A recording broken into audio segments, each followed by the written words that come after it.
go to the heart of the political debate where all sides are fair game. We are now just one day away from the first votes in the Republican presidential race. It's the Iowa caucuses. The first test that really matters, but does it matter too much? Joining me, CNN contributor Will Cain and Democratic political consultant Ed Espinoza. Guys, Florida pushed this all domino down the line when they moved their primary up to the end of January. Iowa pushed theirs up to the beginning of January, which is tomorrow, so they stay first. But does being first carry too much weight in this process, Will? Absolutely. Look, I've kind of been on this this warpath for a while now. Iowa, the winner of Iowa, if it holds true to the polls right now, is going to come out with 7 delegates. Second place is going to come out with 6. 1 delegate difference. New Hampshire, a week later, not much difference. The winner's going to have about a 1 or 2 delegate lead on the other, on second place.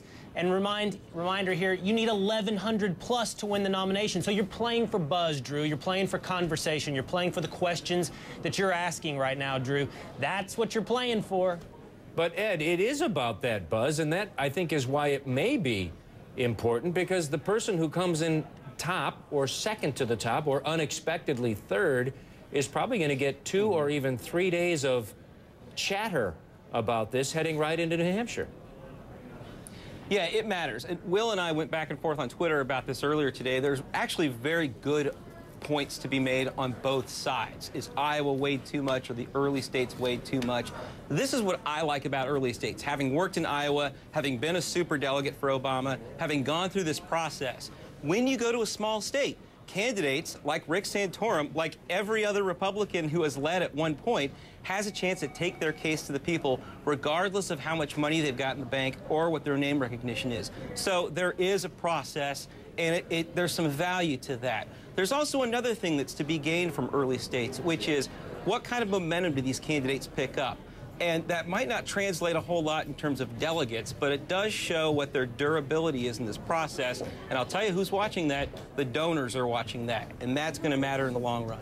Ed, I want to just follow up on that durability question, because you did write about Romney and how he has pretty much stayed mid-20s throughout all the games that have happened underneath him, whether the candidate was rising or falling underneath him.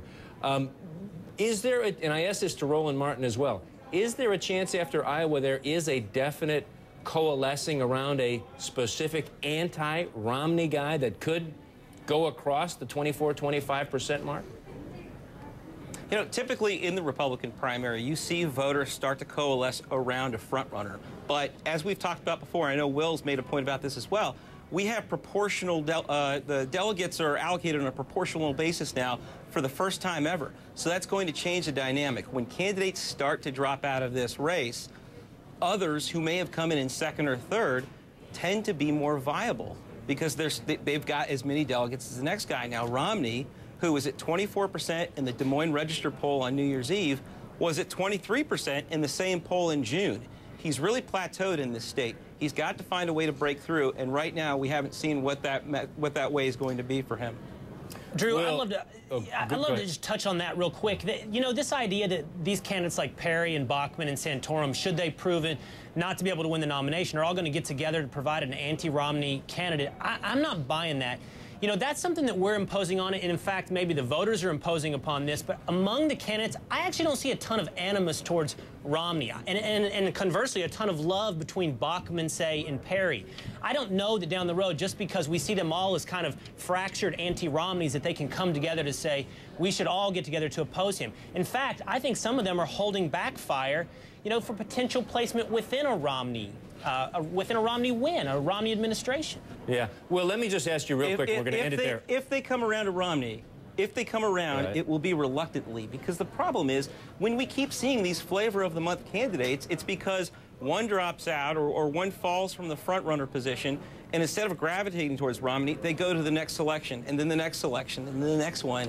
I think that's demonstrating a lack of commitment to Romney. Maybe they'll come around, but we don't know for sure yet. Let me ask you both, real quickly, guys.